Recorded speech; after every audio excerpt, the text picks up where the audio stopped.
नमस्कार, देवभूमि चैनल में आपका स्वागत है।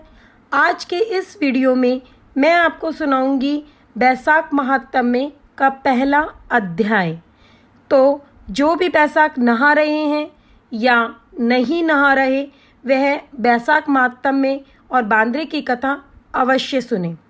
बांद्रे की कथा, बैसाख महत्व, बैसाख स्नान का व्रत, नियम, संपूर्ण पूजा विधि, किस मंत्र से आप श्री हरि को प्रसन्न करेंगे, यह सब मैं आपको पहले बता चुकी हूँ। डिस्क्रिप्शन में आपको इसका लिंक मिल जाएगा, आप लिंक पर जाकर देख सकते हैं। तो आइए अब शुरू करते हैं पहला अध्याय। मुनियों द्वारा प्रश्न किए जाने पर श्री सूत जी बोले, हे ऋषिवरों, भगवान ब्रह्मा जी के पुत्र महर्षि नारद जी से राजा अम्बरीश ने पूछा, हे ब्राह्मण, आपने धर्म के तत्वों से विभूषित समस्त श्रेष्ठ मासों के महात्म्यों का वर्णन किया। अब आप कृपा करके मासों में श्रेष्ठ बैसाख मास के महात्म्य का वर्णन करने की भी कृपा करें। इस मास का सेवन किस प्रकार करना चाहिए, किस देवता की पूजा करने से श्रेष्ठ फल प्राप्त होता है, किन धर्म कृत्यों को करने तथा किन दानों को देने से क्या लाभ होता है। आपने कहा है कि यह मास भगवान विष्णु को अत्यंत प्रिय है, सो भगवान विष्णु के पूजन में किन वस्तुओं का उपयोग करना चाहिए।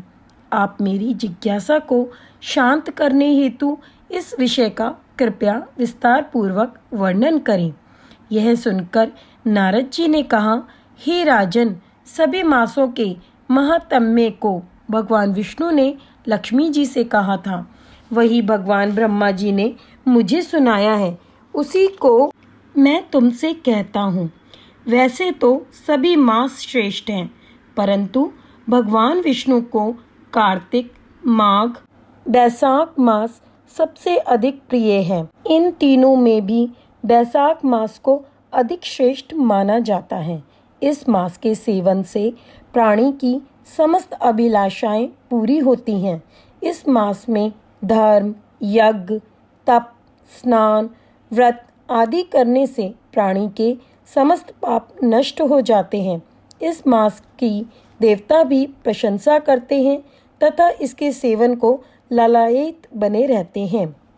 जिस प्रकार विद्याओं में वेद, मंत्रों में प्रणव, वृक्षों में कल्प वृक्ष, गौओं में कामधेनु, नागों में शेष, पक्षियों में गरुड़, देवताओं में विष्णु, वर्णों में ब्राह्मण, प्रिय वस्तुओं में प्राण, मित्रों में भार्या, नदियों में गंगा, तेजधारियों में सूर्य, शास्त्रों में सुदर्शन चक्र, धातुओं में स्वर्ण, वैष्णवों में शिव तथा मणियों में कौस्तुभ सर्वश्रेष्ठ है, उसी प्रकार सभी मासों में बैसाख मास श्रेष्ठ है। यह मास भगवान विष्णु की भक्ति उत्पन्न करने वाला है। जो प्राणी वैशाख मास की मेष की संक्रांति में सूर्योदय से पहले स्नान करता है, उससे लक्ष्मी जी सहित भगवान विष्णु अत्यंत प्रसन्न होते हैं। जो व्यक्ति बैसाख मास में मेष राशि के सूर्य में प्रातः स्नान कर भगवान की परिक्रमा करता है, उसे 100 राजसूय यज्ञों का तथा 10 सहस्त्र अश्वमेघ यज्ञों के बराबर का फल मिलता है। वह समस्त पापों से मुक्त होकर भगवान की कृपा से बैकुंठ धाम को प्राप्त करता है। हे नृपश्रेष्ठ, यदि प्राणी वैशाख मास का सेवन करने के लिए किसी तीर्थ में न जा सके, तो उसे अपने नगर के बाहर वाले किसी जलाशय के जल में ही स्नान कर लेना चाहिए।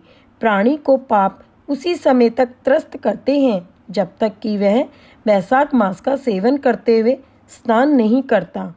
परम पुनीत बैसाख मास में भगवान विष्णु की आज्ञा से समस्त तीर्थों के अधिष्ठात्र देवता सूर्योदय से 6 घड़ी तक जल के बाहर प्राणियों के कल्याणार्थ ठहरते हैं।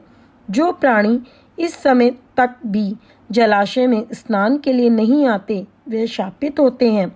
हे राजन, धर्म के अनुसार बैसाख मास में स्नान करना सबसे अधिक महत्वपूर्ण कर्म है।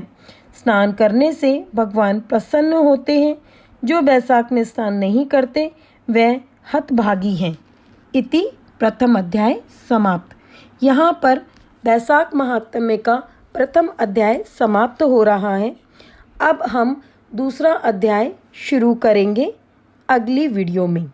तो हमारे साथ जुड़े रहिए और बैसाख महात्म्य के सारे अध्याय सुनते रहिए। ओम विष्णुवे नमः। जय माता दी।